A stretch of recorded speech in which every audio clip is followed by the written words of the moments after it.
pain medication again, and then was starting to buy that. And then when I couldn't buy pills anymore, I had a friend, we'll use that word loosely, tell me that they knew of something that would work for me to get me to not be in pain and to not be sick, and that was heroin. And that was my love affair until I was 28. Thank you for tuning in to another edition of Recovery Happens. I'm Patrick Patterson with BW Rock. Today we're going to be sitting down with Jenna as she offers hope to encourage recovery.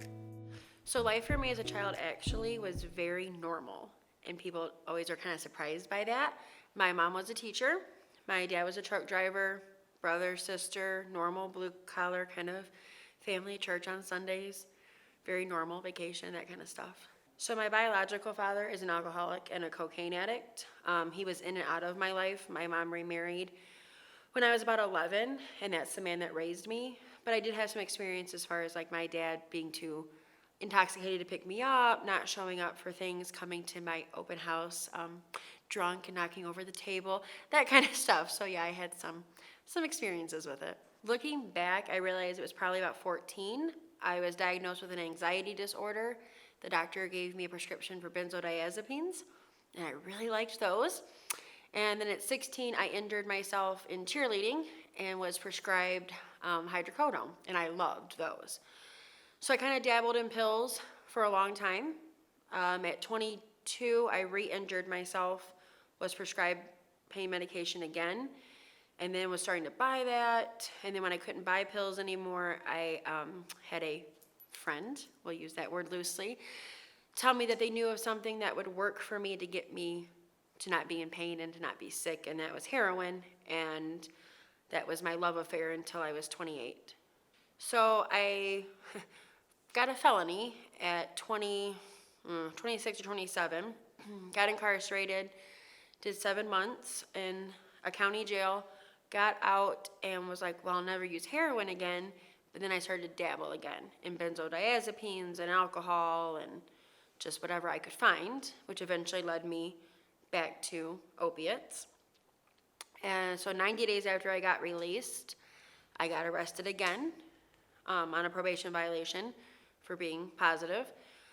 I did 90 days in a county jail and then got released to a rehabilitation facility in Flint, New Pass, and I did 90 days there in their corrections program and started to receive treatment for my substance use disorder.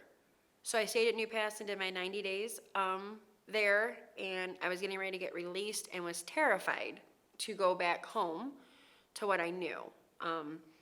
So some people there made some arrangements because of insurance issues and barriers, and made it so that I could stay in recovery housing there. So I stayed in recovery housing for a year.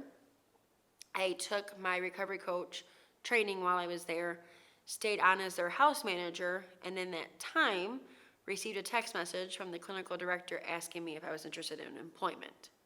Life since recovery has happened to me has been actually better than I could have ever imagined.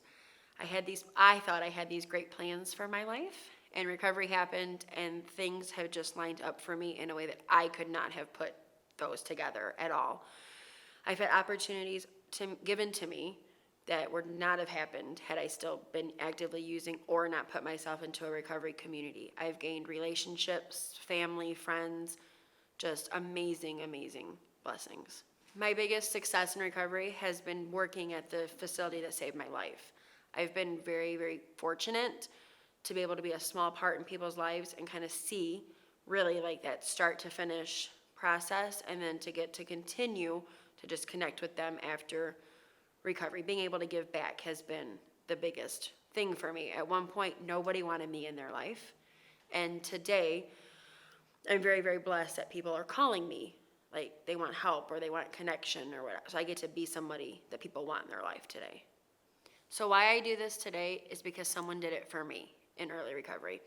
I had a recovery coach who was there for me. I was a hot mess, and she was able to kind of help me clean it up and make it make sense. She's still a part of my life today. I was her maid of honor last summer.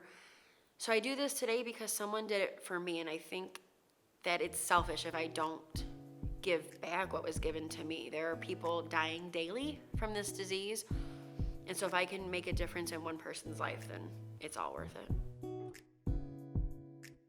Thank you for watching this edition of Recovery Happens. If you or someone you know is struggling with addiction, please give us a call at 888-68-BWROC. We'd like to thank our sponsor, New Path.